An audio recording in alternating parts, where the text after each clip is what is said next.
Tandang Mahesa Jenar dan Kebo Kanigoro. Berikut adalah nukilan kisah dari Nogososro Sabuk Inten, saat Mahesa Jenar merobohkan Simorodro dan Kebo Kanigoro menumbangkan Nogoposo. Untuk kisah selengkapnya ada di link yang tertera di deskripsi. Semuanya itu terjadi hanya dalam waktu yang sangat singkat. Nogoposo meluncur seperti seekor naga yang mematuk mangsanya secepat tatit, sedang tak ada sekejap mata kemudian, Simorodro menerkam pula seperti seekor harimau gila, secepat petir menyambar.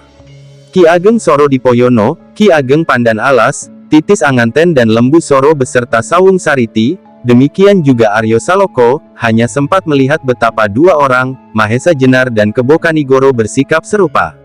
Kedua-duanya sedang menyalurkan aji yang sama dengan cara yang sama, Sosro Birowo.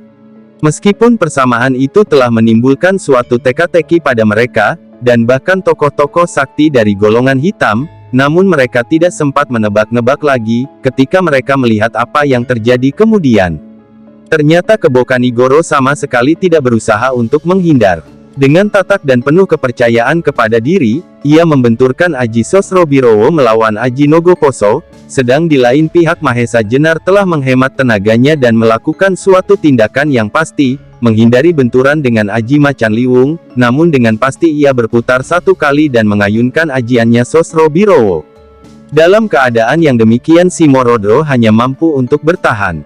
Tetapi apa yang terjadi benar-benar telah menggoncangkan setiap dada mereka yang menyaksikan.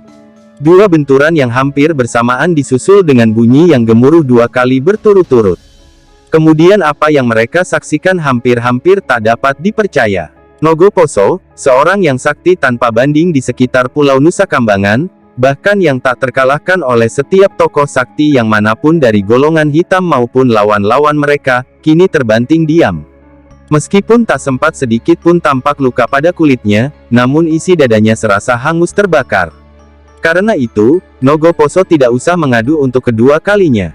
Naga laut yang mengerikan itu mati di tangan Kebo Kanigoro, orang yang sama sekali tak dikenal, baik oleh golongan hitam, maupun oleh para pemimpin Banyu Biru dan Pamingit. Sedang tidak jauh darinya, Simorodro mengaum dahsyat, sekali ia menggeliat, kemudian diam untuk selama-lamanya. Mati. Untuk beberapa saat, semua orang yang menyaksikan peristiwa itu terpaku di tempatnya. Lembu Soro dan Sawung Sariti tak begitu jelas melihat apa yang terjadi. Yang diketahuinya kemudian adalah sorak-sorai yang membahana seperti benteng runtuh.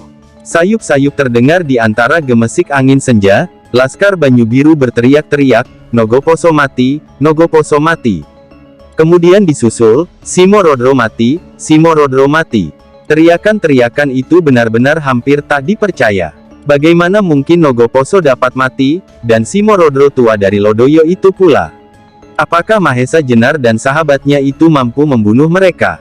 Tetapi sorak itu masih mengumandang terus. Bahkan kemudian menjalar hampir ke segenap daerah pertempuran.